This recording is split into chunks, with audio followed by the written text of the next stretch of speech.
السلام علیکم ورحمۃ اللہ وبرکاتہ۔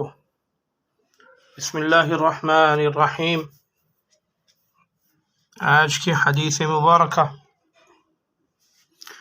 جب یہ دو شہر بصرہ اور کوفہ فتح ہوئے تو لوگ حضرت عمر رضی اللہ عنہ کے پاس آئے اور کہا کہ یا امیر المؤمنین، رسول اللہ صلی اللہ علیہ وسلم نے نجد کے لوگوں کے لیے احرام باندھنے کی جگہ کرن منازل قرار دی ہے اور ہمارا راستہ ادھر سے نہیں ہے۔ اگر ہم کرن کی طرف جائیں تو ہمارے لیے بڑی دشواری ہوگی۔ اس پر حضرت عمر رضی اللہ عنہ نے فرمایا کہ پھر تم لوگ اپنے راستے میں اس کے برابر کی کوئی جگہ تجویز کر لو۔ چنانچہ ان کے لیے ذات عرق کی تعین کر دی۔ صحیح بخاری حدیث نمبر 1531۔ رسول اللہ صلی اللہ علیہ وسلم نے مقام ذوالحلیفہ کے پتھریلے میدان میں اپنی سواری روکی اور پھر وہیں آپ صلی اللہ علیہ وسلم نے نماز پڑھی۔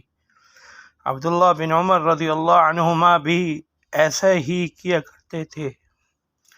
صحیح بخاری حدیث نمبر 1532۔ رسول اللہ صلی اللہ علیہ وسلم نے شجرہ کے راستے سے گزرتے ہوئے معرس کے راستے سے مدینہ آتے۔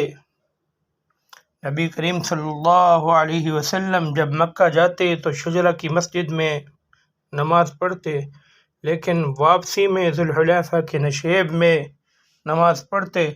آپ رات وہیں گزارتے تاکہ صبح ہو جاتی۔ صحیح بخاری حدیث نمبر 1533۔ میں نے رسول اللہ صلی اللہ علیہ وسلم سے وادی عقیق میں سنا، آپ نے فرمایا تھا کہ رات میرے پاس میرے رب کا ایک فرشتہ آیا اور کہا کہ اس مبارک وادی میں نماز پڑھ، اور اعلان کر کے عمرہ حج میں شریک ہو گیا۔ صحیح بخاری حدیث نمبر 1534۔ معرس کے قریب ذوالحلیفہ کے بطن وادی عقیق میں آپ صلی اللہ علیہ وسلم کو خواب دکھایا گیا، جس میں آپ سے کہا گیا تھا کہ آپ اس وقت بطحاء مبارکہ میں ہیں۔ موسیٰ بن عقبہ نے کہا کہ سالم نے ہم کو بھی وہاں ٹھہرایا۔ وہ اس مقام کو ڈھونڈ رہے تھے جب عبداللہ اونٹ بٹھایا کرتے تھے، یعنی جہاں حضرت صلی اللہ علیہ وسلم رات کو اترا کرتے تھے۔ وہ مقام اس مسجد کے نیچے کی طرف میں ہے، جو نالے کے نشیب میں ہے۔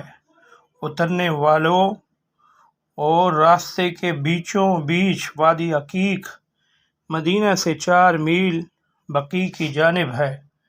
صحیح بخاری حدیث نمبر 1535۔